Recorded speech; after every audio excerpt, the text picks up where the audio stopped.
Okay guys, mabuhay, maligayang pagbabalik sa aking channel. By the way, isa nga to sa pinag-uusapan talaga or pinag-usapan na eksena sa The Alibay, ang buong katotohanan. Of course, na ang bida nga ay si Kim Chu and of course Paolo Avellino. Ito nga yung catfight na sinasabi, the sabunutan talakan ng mga character nila Kim Chu and Sofia Andres. Diba?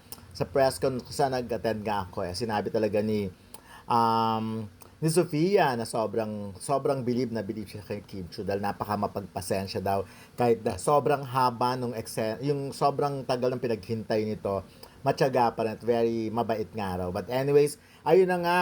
So, isa ito sa mga much talk about at kahit ang ABS-CBN Corporate Communication ay hindi nakapagpigil. Talagang eto talaga highlight talaga nila sa bago nilang mga press release. Ang bongga nga. By the way, sa mga nagtatanong kasi, may mga chika daw na babalik sa 8 p.m. ang The Alibay. So, or sa first lot.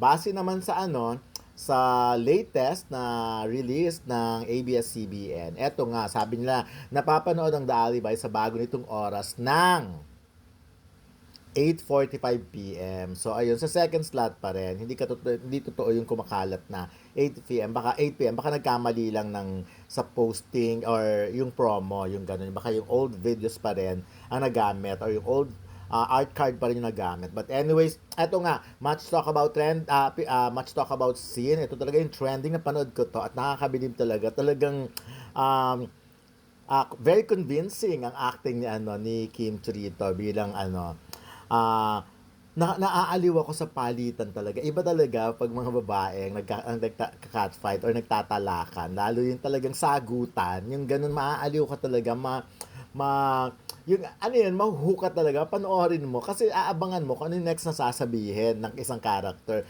At this time talagang kung ano yung tapang ng isa, kung ano yung sakit magsalita, tinatapatan ng isa, talagang tapatan. Kaya talagang bonggang-bongga, applauded talaga tong sinatos. Anyway, sabi nga ng ABS-CBN, sabi ng ganyan, kinasabikan online ng mainit na bangayan at sabunutan ni na Kim Chiu at Sofia Andres sa primetime teleserye ng ABS-CBN na The Alibay ang buong katotohanan sa episode nitong Martes, April 7. Malupit ang naging komprontasyon ng dalawa sa harap ng publiko matapos ipagsigawan ni Claudia o ng karakter ni Sofia ang pagiging kabit umano ni Stella o ni Kim ng kanyang asawang si Vincent o ni Paolo Avellino. Bilang ganti, inilantad naman ni Stella ang panloloko ni Claudia kung saan ibinulgar niya ang lihim na relasyon nito kay Walter or Sam Milby na best friend ng kanyang mister. Di ba? Ang bongga-bongga ng mga talakan na. Talagang aliw ako doon. Paulit-ulit kang pinapanood din. Eto pa, pinagpiyastahan ng fans ang sagutan at iskandalo na lang parehong palaban ng mga babae na nauwi sa pagbubuhos ni Claudia ng kape kay Stella at tuluyan ng nagsabunutan ng dalawa. Na ito yung mga word, malandi ka! Galit na sigaw ni Claudia. Ako sana magalit ang YouTube. But anyways, bilang rest back, bumanat si Stella at sinabing pares tayong kabit dito. Mas malala ka pa nga dahil kinakalantari mo yung best friend ng asawa mo. O, di ba? Tama bang pagde-deliver ko? Yung galit ba? O mas galit sila eh. Anyways, lalo pang titindang tensyon ng mga susunod na episode matapos ang revelasyon na naging magjowa sina Stella at Walter bago maganap ang misteryosong pagpatay kay Walter. Di ba nga silang dalawa umiikot sa dalawang lalaki ang mga buhay nila, nakakaloka. Ayun na, napapanood ang The Alibay ang buong katotohanan sa ABS-CBN, sa All TV2. Of course, buksan ang inyong digital black box, pinutin ang scan button sa remote control at hanapin ang All TV2.